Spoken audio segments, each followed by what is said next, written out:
आज के वीडियो में न्यूटन का गति विषयक द्वितीय नियम अर्थात सेकंड लॉ ऑफ मोशन को समझाएंगे। तो चलिए शुरू करते हैं। किसी वस्तु पर लगाया गया बल उस वस्तु के द्रव्यमान तथा उस वस्तु में बल की दिशा में उत्पन्न त्वरण के गुणनफल के अनुक्रमानुपाती होता है। यह है न्यूटन का गति विषयक द्वितीय नियम, यानी न्यूटन का सेकंड लॉ है। यदि किसी वस्तु पर लगाया गया बल F है, माना किसी वस्तु पर लगाया गया बल F है और उस वस्तु का द्रव्यमान m है तथा उत्पन्न त्वरण a है, तो न्यूटन के दूसरे नियम के अनुसार क्या होगा? बल बराबर द्रव्यमान गुणे त्वरण। बल बराबर क्या हो जाएगा? द्रव्यमान गुणे त्वरण, यानी F बराबर m गुणे a हो जाएगा। F बराबर m में। अब देखिए इसमें बल क्या है। तो बल क्या होता है? बल वह धक्का या खिंचाव है जो किसी वस्तु की स्थिति को बदल देता है, यानी ऐसा धक्का या खिंचाव जो किसी वस्तु की स्थिति को बदल दे उसे ही बल कहते हैं। मतलब वह धक्का या खिंचाव जो किसी वस्तु की विराम या एक समान गति की अवस्था में परिवर्तन कर देता है उसे ही क्या कहा जाता है? बल कहा जाता है। यदि बल पर और अधिक जानकारी चाहते हैं तो चित्र सहित अलग वीडियो अपलोडेड है, आप लोग चैनल में जाकर के देख सकते हैं। अब देखिए इसमें द्रव्यमान क्या है, यानी कि आपके मन में प्रश्न हो कि द्रव्यमान क्या है, तो किसी वस्तु में पदार्थ की मात्रा को द्रव्यमान कहते हैं। कोई वस्तु है उसमें पदार्थ की जो मात्रा होती है उसे क्या कहा जाता है? द्रव्यमान कहा जाता है। इसे किलोग्राम से मापा जाता है।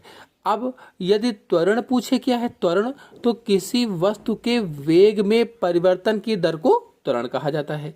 कोई वस्तु है उसके जो वेग में परिवर्तन होता है, बदलाव होता है, उसी दर को क्या कहते हैं? त्वरण कहते हैं। तो न्यूटन के दूसरे नियम को संवेग का नियम भी कहा जाता है। न्यूटन का जो दूसरा नियम है इसे संवेग का नियम भी कहते हैं। संवेग क्या है अगर पूछा जाए? संवेग क्या है?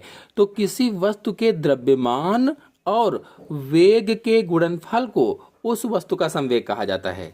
किसी वस्तु के द्रव्यमान और वेग के गुणनफल को वस्तु का संवेग कहते हैं। चलिए अब न्यूटन के दूसरे नियम को स्पष्ट कर देते हैं, यानी इसका स्पष्टीकरण जान लेते हैं। देखिए न्यूटन ने दूसरे नियम में बताया कि किसी वस्तु पर लगाया गया बल उस वस्तु के द्रव्यमान तथा उस वस्तु में बल की दिशा में उत्पन्न त्वरण के गुणनफल के समानुपाती होता है या अनुक्रमानुपाती होता है। तो जब किसी वस्तु पर कोई बाह्य बल लगाया जाता है तो उसमें त्वरण उत्पन्न हो जाता है, यानी जब किसी वस्तु पर बाह्य बल लगाते हैं तो उसमें क्या? त्वरण उत्पन्न हो जाता है। और न्यूटन ने अपने पहले नियम में बताया था कि किसी वस्तु पर बल लगाने से उसकी गति में परिवर्तन होता है। कोई वस्तु है उस पर अगर बल लगाया जाए तो गति में उसके परिवर्तन हो जाता है, और गति में परिवर्तन का अर्थ है कि वस्तु में त्वरण उत्पन्न हुआ। जब गति में परिवर्तन होता है इसका मतलब क्या हुआ? वस्तु में त्वरण उत्पन्न हुआ। इसीलिए कहा गया है कि किसी वस्तु पर बल लगाने से उसमें त्वरण उत्पन्न हो जाता है, और अब यही त्वरण आरोपित बल के अनुक्रमानुपाती होता है। मतलब त्वरण लगाए गए बल के समानुपाती होता है, और समानुपाती अथवा अनुक्रमानुपाती का अर्थ एक ही होता है। तो जैसे जैसे किसी वस्तु पर लगने वाला बल बढ़ता है वैसे वैसे वस्तु का त्वरण भी बढ़ता जाता है। कोई वस्तु है जैसे जैसे उस पर बल बढ़ता रहेगा वैसे वैसे उसका त्वरण भी बढ़ता रहेगा। इसी तरह से वस्तु का द्रव्यमान बढ़ने पर त्वरण कम हो जाता है। जैसे किसी गेंद पर धीरे से किक मारने पर वह धीरे धीरे थोड़ी दूर तक चलती है, जबकि तेजी से किक मारने पर वो बहुत तेजी से चलती है और दूर तक जाती है। मतलब बल अधिक लगाने पर बॉल कहाँ? दूर चली जाती है। ऐसे ही किसी वस्तु से भरी गाड़ी की तुलना में खाली गाड़ी को ढकेलना आसान होता है। मतलब कम द्रव्यमान है तो कम त्वरण की जरूरत पड़ती है, लेकिन अधिक द्रव्यमान के लिए अधिक त्वरण की आवश्यकता होगी। इसी तरह से आपने देखा होगा कि यदि दो लोग हैं जा रहे हैं, उसमें से एक लोग भारी वजन लिए हैं, लादे हुए हैं, और जो भारी वजन लादे हैं वो धीमे चलते हैं, यानी गति धीमी है उनकी। लेकिन जो हल्का वजन लिए हैं वो तेज चलते हैं, मतलब उनकी गति तेज होती है।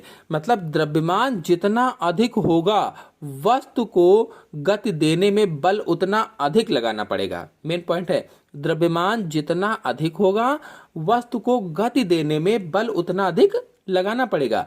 इस प्रकार से न्यूटन का दूसरा नियम हमें बताता है कि कोई वस्तु कितनी तेजी से चल सकती है ये वस्तु के द्रव्यमान पर निर्भर करती है, यानी वो कितना भारी है इस पर निर्भर करती है।